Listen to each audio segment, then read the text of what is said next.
स्वागत है आपका सिटीजन वाइस में। मैं हूं शब। सिटीजन वाइस में अब वक्त हो चुका है दिन भर की कुछ खास खबरों पे नजर डालने का।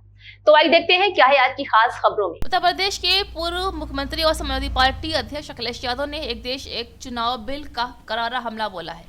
सोशल मीडिया एक्स पर किए गए लंबे पोस्ट में अखिलेश यादव ने इसे संविधान के खिलाफ करार दिया है। उन्होंने कहा है कि इस संविधान को खत्म करने का एक षड्यंत्र है। उन्होंने देश प्रदेश के लोगों से लेकर पत्रकारों और लोकतंत्र के सच्चे पक्षधरों से इसके खिलाफ खड़ा होने की अपील की है।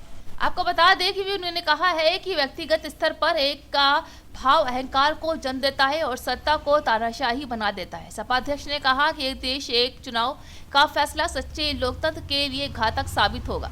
ये देश के संघीय ढांचे पर भी एक बड़ी चोट करेगा। इससे क्षेत्रीय मुद्दों का महत्व खत्म हो जाएगा, जहां जनता उन बड़े दिखावटी मुद्दों के मायाजाल में फंसकर रह जाएगी जिन तक उनकी पहुंच नहीं है। बता दें, अखिलेश यादव ने आगे कहा है कि हमारे देश में जब राज्य बनाए गए तो ये माना गया कि तरह तरह के भौगोलिक, भाषाओं और उप सांस्कृतिक पृष्ठभूमि के क्षेत्रों को राज्य की एक इकाई के रूप में चिन्हित किया जाए।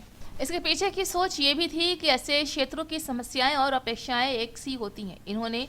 इसलिए इन्हें एक मानकर नीचे से ऊपर की ओर ग्राम, विधानसभा, लोकसभा और राज्यसभा के स्तर तक जनप्रतिनिधि बनाए जाएं। इसके मूल में स्थानीय से लेकर क्षेत्रीय सरोकार सबसे ऊपर थे। उन्होंने कहा है कि एक देश एक चुनाव व्यवस्था ही पलटने का षड्यंत्र है। अखिलेश यादव ने कहा कि लोकसभा 5 वर्षों तक की समय विधि के लिए होती है। ऐसा होने से लोकतंत्र की जगह एक तंत्रीय व्यवस्था जन्म लेगी, जिससे देश तानाशाही की ओर जाएगा। दिखावटी चुनाव केवल सत्ता पाने का जरिया बनकर रह जाएगा।